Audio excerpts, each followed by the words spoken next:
Thank you. Thank you very much. It's a very big honour and a very big pleasure to stand here with all of you today, to stand in solidarity with the Rohingya people. There are, at the latest figure, there were 550,000 Rohingya people who have fled Burma since August 25th. They join about 700,000 who had previously fled Burma already in Bangladesh.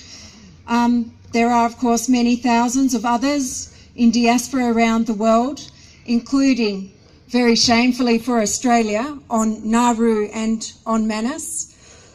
They also leave a few hundred thousand now, as we speak, left very vulnerable within Rakhine State. And some people say that those people left inside Burma are actually being starved out. And they certainly don't have enough to eat, and an incredibly vulnerable position.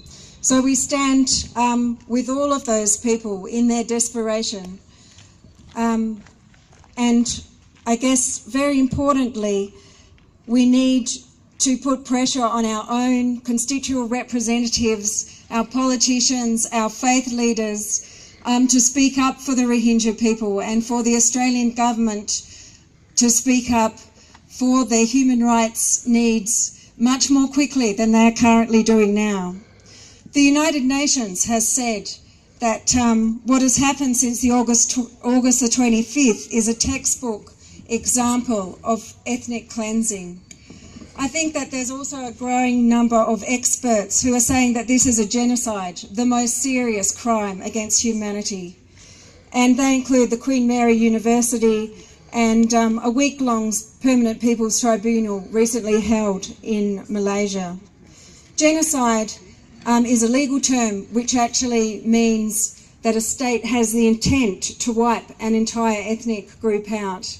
And I think that in the case of the Rohingya, that has clearly been proved. After 2012, the predicament of the Rohingya people became more and more difficult with restricted movement, lack of access to healthcare. I don't know if people know, but there has been thousands of people held in detention within Burma in what some commentators call concentration camps in conditions which are commentators have called deplorable. The community has been, the Rohingya community since 2012 within Burma has been increasingly isolated, removed from sight from other ethnic groups and increasingly vulnerable, which means that it is possible for the Burmese state to carry out a genocide against them because there is nobody to see. For the Australian government, I think that there are some very important moves that they need to make. One is to implement sanctions against the Burmese military regime, and the other is to have a decent program of humanitarian entrance for the Rohingya people. I'd like to say that I think that those efforts are made very complicated by the great love that people have had for Aung San Suu Kyi over many decades and her role as a human rights champion. But people need to move past that. Australian decision makers need to move past that.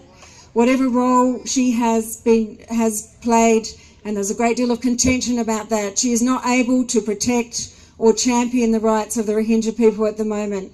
And in that gap, it's very important that Australian decision makers and public figures step forward and stand with the group of people that are probably the most vulnerable people in the world at this moment, the Rohingya people.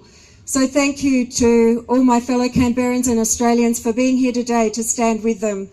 And I hope that we can come together again and that through the initiative of the Muslim communities, that other communities can be here too, because really every faith leader in Canberra should be here to condemn the inhumanitarian actions of the Burmese military and the Burmese government. Thank you.